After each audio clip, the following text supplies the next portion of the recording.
Hai, Assalamualaikum warahmatullahi wabarakatuh. Okey, masih lagi bersama dengan Cikgu Nadira.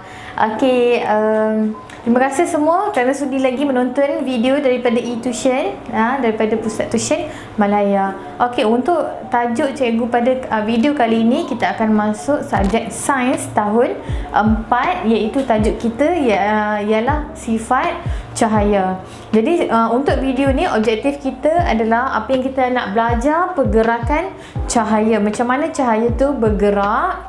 Lepas tu kejelasan bayang-bayang. Okey, macam mana bayang-bayang tu, perasan tak kadang-kadang dia macam gelap, ada bayang-bayang yang nampak sama-sama saja. Apa yang menyebabkan bayang-bayang punya kejelasan tu berbeza. Dan seterusnya kita akan masuk faktor yang menyebabkan perbezaan saiz bayang-bayang dan juga bentuk bayang-bayang. Okey, jadi kita nak belajar macam mana bayang-bayang tu boleh jadi besar, jadi kecil, ada juga bentuk bayang-bayang yang berubah. Okey, mula-mula kita nampak dia macam bentuk bulat. Daripada aspek lain nampak bentuk segi empat sama. Okey, jadi kita akan tunjuklah, nanti akan belajar nanti. Okey, jadi kita masuk dulu bab kita punya topik yang pertama, iaitu pergerakan cahaya. Macam mana cahaya ni bergerak? Jadi telah kajian dibuat. Okey, kita menyatakan bahawa cahaya ini bergerak secara lurus dari sumber cahayanya. Pergerakan ini dalam keadaan garis lurus. Okey, macam mana kita buat kajian tu? Kajian dia simple sahaja, ambil beberapa. Okey, para saintis lah dia dah buat uji kaji. Jadi kita pun nak buat uji kaji secara yang senang saja. Kita ambil beberapa keping cardboard. Tahu tak, cardboard ni macam kad manila tapi dia sangat tebal. Dia macam dia tebal. Dia macam papai yang tebal sikit. Okey, dia kertas tapi tebal sikit. Cardboard kita lubangkan dekat tengah dia. Okey, kita lubangkan tu pada lubang yang sama lah. Jadi cardboard yang sama kita lubangkan kat tengah dia. Kita susun secara selari. Okey, secara sama macam ni. Lepas tu kita letak sumber cahaya, letak lampu suluh dekat sini. Jadi bila kita suluh dekat depan ni, cardboard A, kita dapati bahawa cahaya ni bergerak sampailah ke sini. Kita boleh nampak cahaya tu. Okey, cahaya tu bergerak sampai ke sini. Dia bergerak daripada sini, sini, terus keluar. Tapi bila mana, kan nampak tak ni, cahaya ni bergerak lurus je sampai ke sana, kita nampak sebab kita susun cardboard kita secara selari. Tetapi bila mana saya nak ubah cardboard yang ni, saya nak ubah dia letak sengit sikit. Okey, saya nak lukis dia sengit sikit, lubang dia tersepi sikit. Jadi cahaya tadi telah dihalang. Nampak tak? Dah tak ada lubang kat sini. Jadi dia terhalang. Jadi cahaya tu sekat sampai sini je. Dia tak boleh lurus sampai sana. Jadi itulah kajian mengatakan cahaya ini bergerak lurus. Dan bila dia dihalang, tak sampailah cahaya tadi ke cardboard yang seterusnya. Okey, jadi kita nak tengok apakah contoh-contoh. Kita nak kata cahaya ini bergerak lurus. Apakah contoh-contohnya? Adalah cahaya daripada lampu kereta. Cuba tengok lampu kereta ya awak. Kalau dia buka lampu, cahaya tu pergi ke mana? Pergi sengit macam tu ke? Cahaya tu nampak suluh di hadapan. Okey, jarak yang jauh pun boleh. Kalau buka lampu atas kan, jarak yang jauh dekat depan highway boleh tahu dah dekat sana. Maksudnya cahaya kita ni bergerak lurus.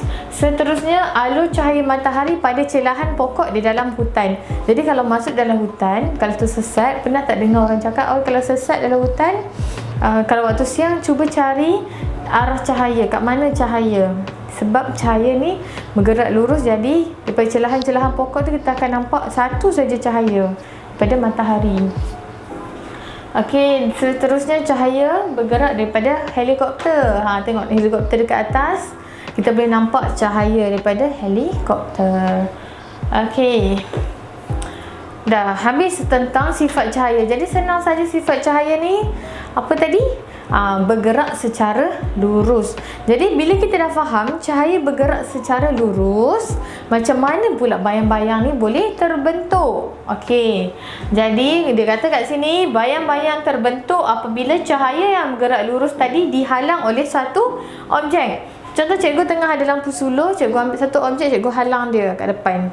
Jadi objek yang menghalang cahaya kita tadi telah menyebabkan terjadinya bayang-bayang. Okey? Cuba test. Cuba anda test sekarang. Pergi ambil torchlight ke flash handphone, cuba letakkan kat mana-mana. Cuba letak objek kat depan cahaya tu, nampak dekat dinding ada tak bayang-bayang yang berlaku? Sebab cahaya tadi bergerak lurus, kita letak satu objek depan dia, kita boleh nampak ada bayang-bayang. Tetapi berbeza. Apa kita nak tengok kat sini? Kejelasan bayang-bayang yang terbentuk berbeza mengikut jenis objek yang menghalangnya. Jadi objek yang kita halang memanglah dia tak semestinya objek yang kita letak di depan cahaya tu akan menghasilkan bayang-bayang.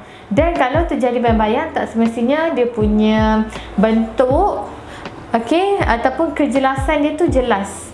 Okey, jadi beberapa jenis objek. Okey, kita ada 3 kategori, iaitu objek daripada bahan lut sinar, yang kedua daripada bahan lut cahaya, seterusnya daripada legap. Okey, kita tengok dekat sini. Cikgu bagi contoh dekat sini, cikgu ada satu plastik jernih. Plastik jernih ni, tahu tak kamu punya pembalut buku? Saya tak ada contoh tunjuk. Pembalut buku kita, kan? Buku teks tu kan jernih kan? Itulah maksud dia plastik jernih. Cuba ambil lampu, letak dekat belakang plastik jernih tu. Lampu tu boleh tembus tak? Cuba test. Kan, lampu tu boleh tembus melalui plastik yang lut sinar tadi. Jadi bila dia boleh tembus, dia dihalang ataupun tidak? Ya, betul. Jawapannya tidak. Jadi cahaya tadi tu tak boleh dihalang oleh plastik jernih tadi. Jadi cahaya yang disuluh dari sini, cahaya dia boleh tembus. Ini objek. Bentuk dia rama-rama. Okey, dia diperbuat daripada plastik jernih. Cikgu suluh, cahaya boleh tembus dia. Jadi cahaya tu tak terhalang. Jadi bila nampak ni, semua cahaya menembusinya, semua cahaya boleh tembus melalui plastik jernih tadi. Jadi bila dah boleh tembus, dia dah tak terhalang, keputusannya adalah tiada bayang-bayang. Okey, boleh faham? Seterusnya kita pergi kepada lut cahaya. Okey, kat sini kita ada lut cahaya. Contoh yang kita boleh bagi adalah plastik berwarna. Plastik berwarna ni macam plastik pergi shopping warna merah tu. Pergi beli barang tu kan, plastik berwarna. Okey. Yang warna pink, warna merah tu. Okey, cuba ambil lampu suluh ataupun flash daripada handphone tu, kita suluh dekat belakang dia, boleh nampak ada cahaya yang boleh tembus. Okey, boleh test, ada cahaya boleh tembus tapi tak banyak. Okey, sikit sahaja. Separuh sahaja cahaya yang dapat menembusi objek yang daripada bahan lut cahaya. Okey. Jadi bila cahaya suluh dekat sini, cahaya pergi tapi dia keluar separuh sahaja. Separuh lagi tak boleh tembus. Separuh sahaja. Jadi bayang-bayang terjadi tetapi kurang jelas. Bayang-bayang yang terhasil adalah kurang jelas sebab separuh sahaja cahaya yang dapat tembus. Okey. Okey, seterusnya yang last sekali kita test dengan kad manila. Kad manila tu macam kulit buku tu yang tebal tu kan. Jadi kulit buku tu kalau ambil cahaya letak kat belakang dia, ada tak cahaya boleh keluar? Tak ada cahaya. Tak boleh tembus. Cahaya tadi tak boleh tembus. Jadi tidak membenarkan cahaya menembusi. Jadi objek legap ni tak boleh tembus. Contohnya objek legap macam-macam. Objek legap ni banyak. Bola, pen. Ini pun objek legap. Okey, cuba ambil pen, letak lampu suluh kat depan dia. Nampak ada bayang-bayang terbentuk dan bayang-bayang dia sangat jelas. Bayang-bayang sangat jelas kerana tidak ada cahaya yang dapat menembusi objek legap. Okey, jadi kalau dalam exam jawab macam itulah. Kenapa kenapa bayang-bayang dia sangat jelas? Kerana tiada cahaya yang dapat menembusi objek legap. Okey. Jadi seterusnya kita masuk kepada faktor. Okey, yang ni kita dah tengok dah macam mana bayang-bayang tu boleh jadi jelas ataupun tidak jelas, ataupun tak ada langsung bayang-bayang yang terhasil. Seterusnya kita nak masuk kepada faktor yang mempengaruhi saiz bayang-bayang dan juga bentuk bayang-bayang. Okey, jadi kita sambung kepada faktor yang mempengaruhi saiz bayang-bayang dan juga bentuk bayang-bayang. Okey, kita tengok dulu yang pertama. Apa faktor yang menyebabkan bayang-bayang kita ni berbeza saiz? Ada yang jadi kecil, ada yang jadi besar. Okey, saiz bayang-bayang dipengaruhi oleh jarak di antara sumber cahaya dengan objek. Sumber cahaya tu apa? Kita punya lampu kita lah. Kalau pakai lampu suluh, kalau lilin. Itulah sumber cahaya. Objek tu apa yang kita nak buat? Tak kisahlah kalau cikgu nak buat duster ni sebagai cikgu punya objek. Inilah. Okey. Apabila objek jauh dengan sumber cahaya, saiz bayang-bayang menjadi lebih kecil. Manakala apabila objek dekat dengan sumber cahaya, bayang-bayang menjadi sangat besar. Okey, jadi ini yang first kali. Okey. Yang kedua pula, dia kata saiz bayang-bayang dipengaruhi oleh jarak di antara objek dengan skrin. Okey, tadi daripada sumber cahaya, lampu cikgu dengan cikgu punya objek. Ni lampu cikgu dengan objek cikgu mula-mula dekat ataupun jauh. Lagi satu, objek cikgu dengan skrin. Okey, skrin tu contoh cikgu nak pakai ni, whiteboard ni ataupun papan putih ni, cikgu punya skrin. Okey, jadi ini cahaya cikgu. Cahaya cikgu tetap berada di tempat yang sama, yang bergerak hanyalah objek. Objek lebih dekat dengan skrin ataupun menjauhi skrin. Okey, boleh faham kan? Cikgu tunjuk contoh. Cikgu cuba buka. Okey, contohnya macam ni. Okey, ni cahaya. Okey, flash cikgu ni. Ini cahaya, ini adalah objek. Jadi objek ni dia kekal je. Dia duduk je dekat sini dengan skrin. Jarak dia dengan skrin sama. Okey. Okey, contoh jarak dia dengan skrin sama. Cahaya cikgu yang berubah. Mula-mula cahaya cikgu jauh. Nampak bila jauh bayang-bayang kita kecil. Nampak tak bayang dalam tu? Tapi bila cikgu pergi dekat, bayang-bayang cikgu menjadi besar. Ini yang maksudkan tu. Cahaya dengan objek lagi jauh, cahaya dengan objek semakin kecil bayang-bayang. Lagi dekat, sumber cahaya dengan objek, dia punya bayang-bayang dia lebih besar. Okey, boleh faham? Dan lagi satu, faktor yang lagi satu, jarak objek kita dengan skrin. Jadi cahaya cikgu maintain je dekat sini. Okey, cahaya cikgu tak bergerak. Yang bergerak hanyalah objek. Mula-mula objek dekat dengan skrin, bayang-bayang menjadi kecil. Bila menjauhi skrin, bayang-bayang menjadi besar. Okey, jadi anda boleh try di rumah. Senang je, semua orang ada handphone kan? Guna flash kalau tak ada lampu suluh. Okey. Okey, jadi boleh faham dah yang tu. Simple saja. Okey. Cuma kena pastikan awak dapat bezakan jarak di antara sumber cahaya dengan objek kita, dengan jarak di antara objek dengan skrin. Skrin tu yang tempat nak tengoklah bayang-bayang tu. Okey. Okey, seterusnya faktor yang mempengaruhi bentuk bayang-bayang.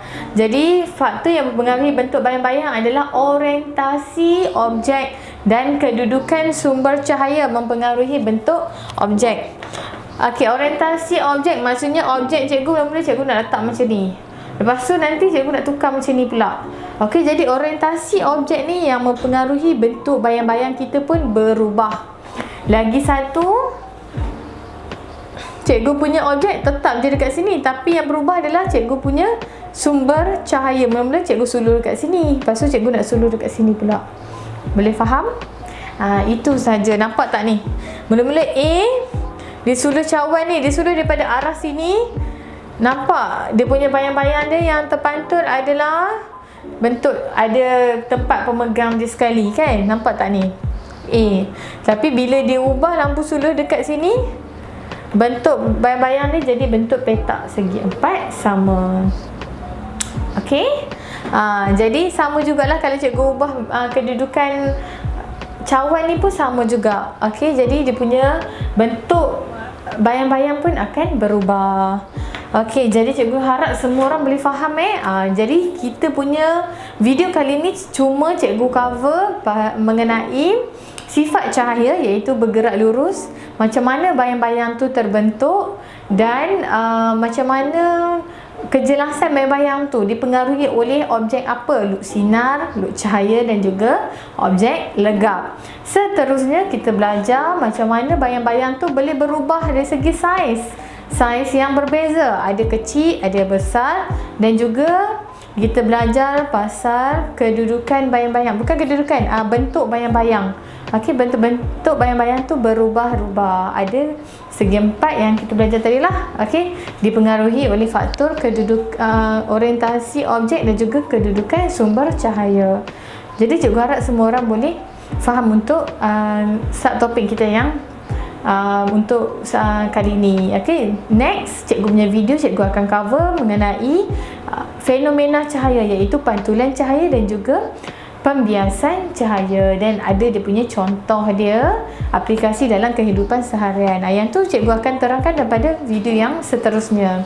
Okey, sebelum kita habis, cikgu ada nak bagi latihan sikit untuk anda di rumah. Okey, tolong buat aktiviti ni dekat rumah. Nombor 1, cikgu nak awak lukis sumber cahaya, letak nak lukis boleh lukis dalam buku kosong ke mana-mana. Sumber cahaya dengan objek jarak 10 cm dan skrin dia. Tolong lukis dekat skrin ni apa benda objek dia ni, dia punya saiz dia. Ini kita nak kaji pasal dia punya saiz. Mula-mula kena jarak sumber cahaya dengan objek ni 10 cm. Yang kedua, jarak cahaya dengan objek adalah, cikgu tertinggal pula. Dia awak tak faham Okey, jarak dia sumber cahaya dengan objek 20 cm. Okey, kalau awak jarakkan dia, apa dia punya keputusan? Bayang-bayang dia macam mana? Besar ke kecil? Lukis dekat atas skrin ni. Boleh faham Okey, yang nombor 2 ni, objek dengan cahaya sama jarak, tetapi objek dengan skrin berbeza jarak. Satu 20 cm, satu lagi adalah 10 cm. Okey, jadi cikgu harap anda di rumah bolehlah buat latihan sikit. Okey, belajar dah tadi kan, jadi buatlah aktiviti sikit supaya boleh kita buat ulang kaji dan boleh tajamkan lagi kefahaman tentang saiz bayang-bayang. Okey, faktor menyebabkan saiz bayang-bayang kita berbeza. Okey, jadi sampai sini saja video cikgu untuk kali ini. Terima kasih sangat-sangat pada yang sudi menonton sampailah habis video cikgu. Okey, jadi jaga diri semua. Okey, stay safe, jangan lupa ulang kaji. Okey, dan lagi satu, jangan lupa like channel e-tuition ni dan juga diorang punya blog, dan pergi juga kepada Pusat Tuition Malaya punya Instagram. Okey, jadi supaya anda semua dapat manfaat lah daripada Pusat Tuition Malaya punya projek. Okey, banyak video daripada tutor-tutor. Okey, terima kasih semua. Bye. Assalamualaikum.